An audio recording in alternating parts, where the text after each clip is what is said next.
Hello बच्चों, आइए इस प्रश्न को पढ़ते हैं। किसी परमाणु का परमाणु क्रमांक प्रदर्शित करता है। पहला ऑप्शन है परमाणु के नाभिक में प्रोटॉनों की संख्या। दूसरा ऑप्शन है नाभिकों में न्यूट्रॉनों की संख्या। तीसरा ऑप्शन है दोनों की कुल संख्या। चौथा ऑप्शन है इनमें से कोई नहीं। आइए इस प्रश्न की मुख्य अवधारणा की चर्चा करें। कोई भी एक परमाणु, उसके केंद्र में उसका नाभिक होता है और इलेक्ट्रॉन नाभिक के चारों तरफ घूमता है। नाभिक जो होता है वो धन आवेशित होता है तथा नाभिक के अंदर प्रोटॉन और न्यूट्रॉन होते हैं। प्रोटॉन धन आवेशित होता है, न्यूट्रॉन आवेशित नहीं होता है।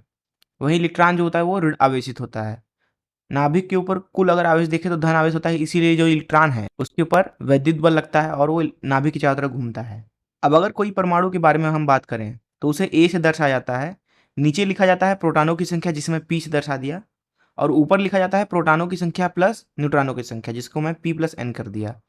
दरअसल पी प्लस एन को बोला जाता है द्रव्यमान संख्या, तथा कुल प्रोटॉनों की संख्या जो है यह विभिन्न प्रकार के तत्वों के लिए अलग अलग होती है। इसके बदलने से परमाणु के गुण गुण में भी बदलाव आता है, इसलिए इसे बोलते हैं परमाणु क्रमांक। तो इस मुख्य अवधारणा का इस्तेमाल करके आइए इस प्रश्न को हल करें। यहाँ पूछा जा रहा है कि परमाणु का परमाणु क्रमांक प्रदर्शित करता है परमाणु के नाभिक में प्रोटॉनों की संख्या। बिल्कुल सही, क्योंकि परमाणु के नाभिक में प्रोटॉन होते हैं और कुल प्रोटॉनों की संख्या ही परमाणु क्रमांक कहलाती है। अतः जो हमारा परमाणु क्रमांक होता है वो परमाणु नाभिकों की संख्या प्रदर्शित करता है। मैं आशा करता हूँ कि आपको इस प्रश्न का हल जरूर समझ में आया होगा। धन्यवाद।